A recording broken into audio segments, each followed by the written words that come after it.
पाहायला मिळतं एनआयएच्या कोठडीत मुंबई क्राईम ब्रांचच्या पथकानं राणाची चौकशी केली। 8 तासांहून अधिक काळ क्राईम ब्रांचनं राणाची चौकशी केली आहे। राणाचं अजूनही चौकशीत सहकार्य मिळत नाहीये आणि तो उत्तरात टाळाटाळ करत असल्याचं पाहायला मिळतंय।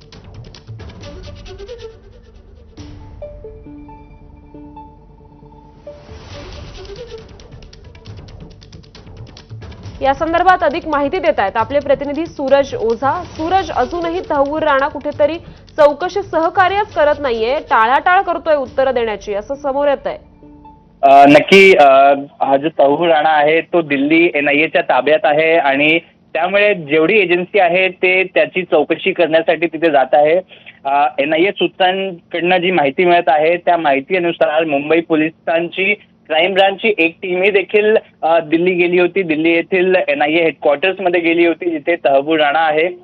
त्याची चौकशी करण्यात आली। तब्बल 8 तास मुंबई क्राईम ब्रांचच्या अधिकाऱ्यांनी तहव्वूर राणाशी क्वेश्चन Q&A केला, पण सूत्र असं सांगतायत की तहव्वूर राणा जे उत्तर आहे त्याचे जे प्रश्न आहे त्याचे उडवाउडवीचे उत्तर देतो, सहकार्य करत नाहीये तपासात आणि तो एवढा ट्रेंड आहे की त्याला प्रश्न विचारून त्याच्याकडनं जाब घेणे हा एक टास्क असा दिसत असल्याचाही देखील सूत्रांचा दावा आहे। मात्र मुंबई पोलिसांनी 8 तास चौकशी केलेली आहे। बरं, धन्यवाद सूरज, आपण दिलेल्या या सविस्तर माहितीसाठी।